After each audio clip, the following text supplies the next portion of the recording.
Hi guys, so I've recently got into Blood Bowl after having the Blood Bowl box for over a year.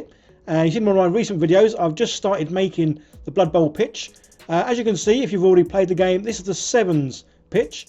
And the reason for that is, well, a couple of reasons. One, it fits on my desk better. And two, it's a shorter, quicker, faster, funnier game, apparently. So I've made the pitch. As you can see around the edges there, I need to make the rest of the bits and pieces. And I'm going to start off with the benches. So getting all the loyal fans sitting around the sides. And that's exactly what I'm going to do here. So my stadium is mainly made up of 3D printed parts. And I'm getting all of these from Kraken Studios. If you've seen in the last video, you'll have seen, obviously, get the stadium or the pitch bits from there. As you can see, they do a whole variety of bits and pieces. All the fans, some videographers out there. Yeah, everything you really need to make a complete Blood Bowl stadium. So this is what I'm going to be printing out in this video, and that is the wooden bleachers. They do metal ones, or sorry, stone ones as well, which is pretty cool. So you don't have to have them made out of wood, but obviously my sort of look is all wooden look, and yeah, perfect looking, great quality and everything that's here. So I download it all, stick it in my software, my Anycubic Photon Mono X, which is obviously the printer or 3D printer that I've been using, well, for a good year, maybe even two. Lovely printer, nice big bed on it, and yeah, wonderful prints every time, which is pretty cool. Again, links in the descriptions, guys, to where you can see Kraken Studios and obviously the 3D printer that I use from Anycubic. So I printed them out, and obviously the size of the picture I've got, I'm going to have 4 of these, but each one doesn't quite sort of fit the gap it needs to go into. So what I've done is I've 3D printed another one, but I've removed the stairs. Or I actually remove the stairs before printing it off. So it's just a case of now of gluing it all together, and then I've got like a bench and a half, which works out really, really well.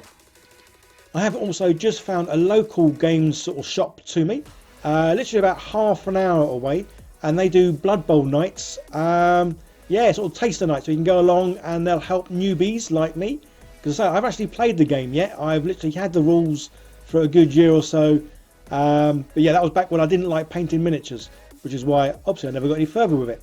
But now, as we all know, I love painting miniatures. Yeah, it's about time I got this pitch made, learnt the rules, and started having a few games. So yeah, good old printing things off. I did start running out of the grey resin, which is why I started using the green stuff. And my usual go-to, whenever I paint anything now, it doesn't really matter what I paint, this is my go-to method, just in case I do use the contrast speed paints all over it. So good old prime in black, dry brush with grey, and then another light sort of dry brush with white. And yeah, then I'm good to go. So say I do kind of do this to everything, because I'm not too sure if whether I'm painting is going to be fully in contrast or sometimes normal solid paints. So obviously, as you can see though, I am using contrast paints just because obviously I love these. And I've got a lovely little brown in my little sprue holder there, which is pretty cool. And I've had that for, well, over 2 years, that sprue holder. Yeah, good use of sprues there, I think. So yeah, nothing too complicated here. It really is just a case of getting this paint on. I'm trying to spread it out so it's thinner, as obviously this will help use less paint, as well as showing all that nice detail through, as well as obviously all the dry brushing that I've done underneath, because obviously that helps with the shadows and sort of like the highlight areas. Yeah, it didn't take too long at all. I did actually go through a couple of bottles, or I've done at least a bottle and a bit on these, and well, I've already started painting the other parts to the stadium, but obviously some of those will be in separate videos. And yeah, I just wanted to add a little bit more sort of dry brushing to it, just to sort of hit the edges, just to make them look a little bit worn. And as you can see, I'm kind of using a cream colour there, as yeah, that seemed to work rather well. I say it just sort of gives another little highlight to it, so it's got a bit more sort of depth to it, with the shadows and the highlighted areas.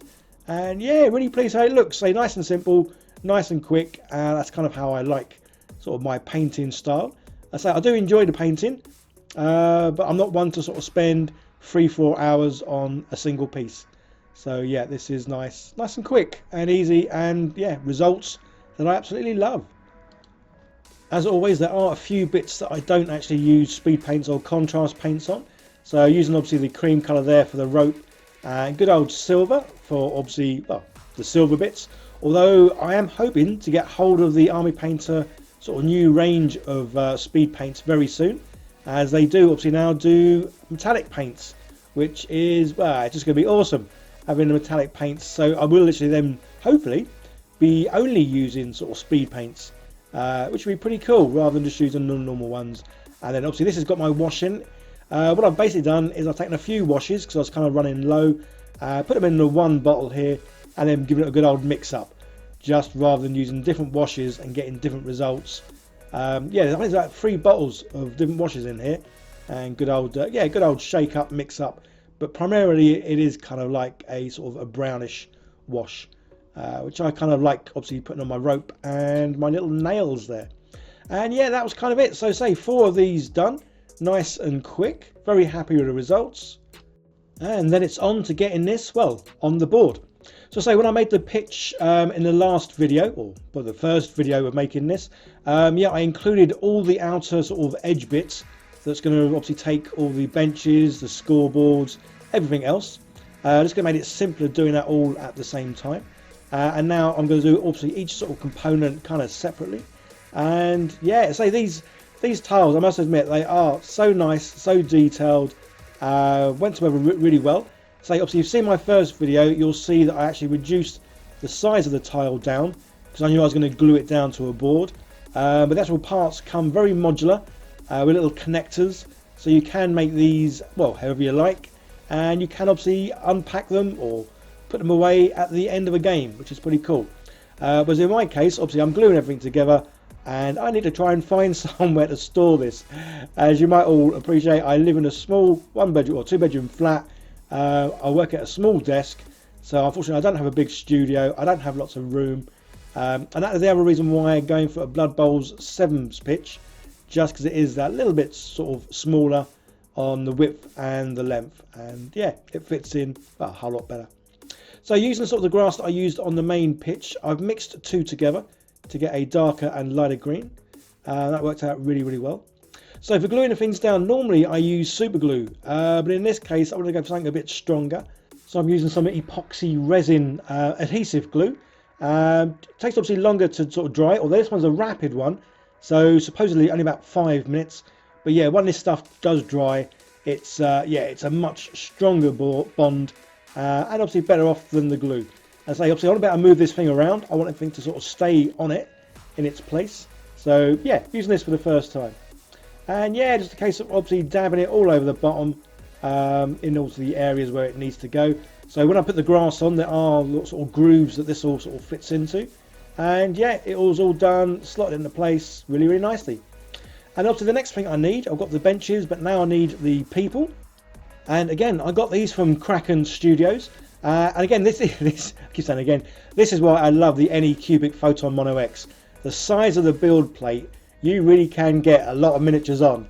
And as you can clearly see, yeah, I've squeezed on a shed load, which is pretty cool. So yeah, again, link in the description, guys, Anycubic Photon Mono X. So printed out perfectly. None of them went wrong. They've all come out awesome. This has already been cured and cleaned and dried, which is why obviously I'm holding it without any gloves on. And then yeah, it's just a case of gently taking the supports off. I did actually sort of like snap the pieces apart in the end, just to make them obviously single pieces rather than sort of fiddling about doing what I was doing there. And then yeah, they're all done. Obviously the usual thing again, here we go, primed in black. Did find a few extra supports that I may have missed previously, and then sticking them all on my little paint holders, as I'm going to paint these as a batch, just because obviously it makes things a whole lot quicker. So not only are speed paints, contrast paints fast, but when you're batch painting with contrast speed paints, yeah, it is even faster. So obviously one miniature you can do easily sort of half hour, 40 minutes, but you do loads like this, each miniature then only takes, I don't know, 15, 20 minutes, if that. Yeah, so much quicker, neater, faster, and more consistent as well, because they're all going to have the same sort of skin tones. Well, the human ones are, obviously goblins are a little bit different. And yeah, I was really pleased again how these all came out, and obviously the look of all these figures. I say these are all from Kraken Studios, so you really can get the complete sort of Blood Bowl pitch, which funny enough is exactly what I'm doing.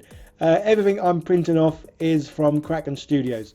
So yeah, link in the description, guys. Go check them out. They do quite a few other little bits and pieces and some sort of like space looking terrain, ships and whatnot. So yeah, definitely worth looking out for. But say for me, these figures are, yeah, they're just awesome and really work well with the old slap chop method. Say, because there's quite a lot of detail in these, and yeah, absolutely love how these all look. And then the last thing to do is, once these are all ready, is to get them, well, get them on the little benches. So I did go with some of these, but the skin tone was quite dark, so I did actually do it off camera. I did a little sort of lighter skin on top, just to say some of these were a little bit on the dark side. But yeah, loving how these look. So there's a whole variety of different sort of crowd people, obviously all cheering and all the rest of it. Some obviously a little bit drunk like this fella. Some do have cups and goblets in their hands, and yeah, a nice array of, well, people to watch the Blood Bowl tournament, which I say I will be looking out for or reading up on the rules very soon. And yeah, once I get to grips with it, I may do some sort of like game overviews. I will be doing that with the kill team. I know I haven't done it yet. It is just a case of me and my mate still wanting to make sure we knew exactly what we were doing before we start filming ourselves. Well, I hope you're enjoying this little series, guys, of how the Blood Bowl pitch is taking shape. There's obviously going to be a few more to sort of come. So yeah, say a big shout out, thank you to Kraken Studios for obviously all their files. Go and check them out. Go and check out Chaos Cards down below, as they do some awesome miniatures there. And there's a discount code in the description. Check out obviously any cubic. And yeah, click on this video that's coming up now. Cheers, guys. Take care. Bye for now.